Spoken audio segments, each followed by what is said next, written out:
ప్రసిద్ధ శైవ క్షేత్రమైన పిఠాపురంలో శ్రీ కుక్కుటేశ్వర స్వామివారి రథోత్సవం అత్యంత వైభవంగా కన్నుల పండుగగా జరిగింది. ఈ రథోత్సవాన్ని తిలకించేందుకు జిల్లా నలుమూలల నుండి తరలివచ్చిన వేలాది మంది భక్తులు శివనామ ఘోషతో పిఠాపురం పుణ్యక్షేత్రం హోరెత్తింది. పిఠాపురం పాదగయ క్షేత్రం శ్రీ కుక్కుటేశ్వర స్వామి దేవస్థానంలో రాజరాజేశ్వరి సమేత శ్రీ ఉమా కుక్కుటేశ్వర స్వామివారి వార్షిక కళ్యాణ మహోత్సవాలు ఘనంగా జరుగుతున్నాయి. ఇందులో భాగంగా స్వామివారి రథోత్సవం కార్యక్రమాన్ని కన్నుల పండుగగా జరిపించారు. అంతకుముందు ఉదయం నుంచి స్వామివారికి పంచామృతాభిషేకం, విభూతి అభిషేకం నిర్వహించారు. అలాగే నాకబలి, డోలాడింపు, దండాడింపు, దొంగల తోపు ఉత్సవాలను ఆలయ అర్చకులు ఉత్సాహంగా జరిపారు. అనంతరం స్వామి అమ్మవారి ఉత్సవమూర్తులను పల్లకిలో దేవస్థానం నుంచి ఆలయం EO Katnam Jaganmohan Srinivas, police circle inspector Srinivas, ఎస్ఐలు, జనసేన పార్టీ పిఠాపురం ఇన్ఛార్జ్ మర్రెడ్డి శ్రీనివాస్, నాయకులు, హైందవ సంఘాల ప్రతినిధులు పల్లకిని మోస్తూ కచ్చేరీ సెంటర్, దాసర్వారి వీధి, కుంతి మాధవస్వామి గుడి మీదుగా మెయిన్ రోడ్డును గల కుంతిమాధవుని కోనేరు వద్దకు మంగళ వాయిద్యాలు, కోలాటాలు, గరగ నృత్యాలు, శక్తి రూపాల వేషధారణలు, భక్తజనుల శివనామ ఘోష నడుమ ఊరేగింపుగా తీసుకొచ్చారు. అప్పటికే అక్కడ రంగురంగుల విద్యుత్ దీపాలు, పుష్పాలతో సర్వాంగ సుందరంగా అలంకరించబడి సిద్ధంగా ఉన్న రథంలోకి స్వామి అమ్మవారి ఉత్సవమూర్తులను అధిరోహింపజేశారు. అక్కడి నుంచి బంగారమ్మ రావిచెట్టు సెంటర్ వరకు రథోత్సవం నిర్వహించారు. అక్కడ పెద్ద ఎత్తున బాణాసంచా కాల్చారు. వేలాది మంది భక్తులు రథోత్సవాన్ని, బాణాసంచాను తిలకించారు. కాగా పిఠాపురానికి చెందిన శ్రీరామదత్తసాయి పీఠం ఆధ్వర్యంలో రథోత్సవానికి వచ్చిన భక్తులకు పులిహోర, మజ్జిగ అందజేశారు. ఈ సందర్భంగా పీఠం ప్రతినిధి వెజ్రపు సత్యనారాయణ, పిఠాపురం బ్రాహ్మణ సేవా పరిషత్ అధ్యక్షుడు యనమండ్ర సూర్యనారాయణ, పీఠం పండితులు ద్విభాష్యం రమేష్ శర్మ మీడియాతో మాట్లాడారు. ప్రతి సంవత్సరం కూడా పులిహార ప్రసాదం పంపిణీ చేయడం జరుగుతుంది. ప్రతి సంవత్సరం లాగే ఈరోజు కూడా మనం ఈ రాత్రంతా కూడా పులిహార పంపిణీ జరుగుతుంది. కాబట్టి భక్తులందరూ ఈ సదావకాశాన్ని వినియోగించవలసిందిగా కోరి ప్రార్థిస్తున్నాం.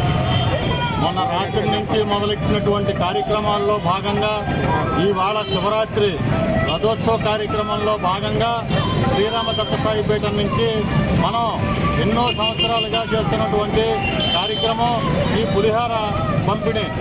భక్తులందరూ కూడా దైవ దర్శనం చేసుకుని మన పులిహార హిందూ ధర్మ ప్రకారం ప్రసాదం ఆరోగ్యంగా తీసుకుని అందరూ కూడా ఫుట్బాధ నుంచి మనం చేయగలిగేటువంటి హైందవ సాంప్రదాయంలో మనం చేయగలిగేటువంటి సర్వీస్ని మనం చేసుకుంటూ వెళ్తున్నాం.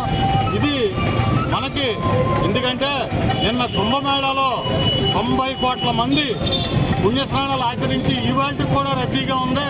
అలాగే మన పాదగయ పుణ్యక్షేత్రంలో ఇంకా రద్దీగానే కార్యక్రమాలు, రథోత్సవం జరుగుతూనే ఉన్నాయి. అంచేత హిందూ ధర్మంలో మనం చేయగలిగేటువంటిది ఈ సేవా కార్యక్రమాలు. శ్రీరామదత్తసాయి పీఠం నుంచి, బ్రాహ్మణ సేవా పరిషత్ నుంచి మేము ఎల్లప్పుడూ కూడా భక్తుల అనుగ్రహంతో, దేవుడి అనుగ్రహంతో మనం ఎదరికెళ్ళాలని చెప్పని కోరుకుంటున్నాం. పిఠాపురం శ్రీరామదత్తసాయి పీఠం వారి ఆధ్వర్యంలో స్వయంభూ క్షేత్రమైన కుక్కుటేశ్వర స్వామి వారి కళ్యాణ రథోత్సవం సందర్భంగా ఈరోజు కూడా విశేషంగా ఇక్కడికి వచ్చే భక్తులందరికీ కూడా స్వామివారి ప్రసాదంగా పులిహార పంపిణీ చేయడం జరుగుతోంది. అలాగే పులిహార, మంచినీరు కూడా పంపిణీ చేయడం జరుగుతోంది.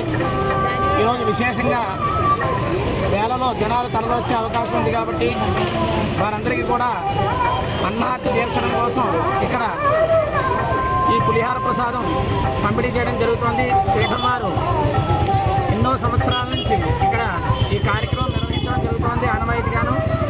అదేవిధంగా ఈ సంవత్సరం కూడా విశేషంగా ఇక్కడ ఈ కార్యక్రమం నిర్వహించడం జరుగుతోంది. ఇటువంటి మహత్తరమైన కార్యక్రమాలు కేవలం హైందవ ధర్మంలోనే ఎక్కువగా మనకు కనిపిస్తాయి. ఎందుకంటే హిందూ ధర్మము అంటే ప్రతి ఒక్కరూ మేలు కోరేది, ప్రతి ఒక్కరిని కూడా హక్కులు చేర్చుకునేది. అటువంటి ధర్మానికి ప్రతీకగా ఈ శ్రీరామదత్తసాయి పీఠం నిరంతరం పనిచేస్తూనే ఉంటుందని తెలియజేసుకుంటూ సెలవు. నమస్కారం.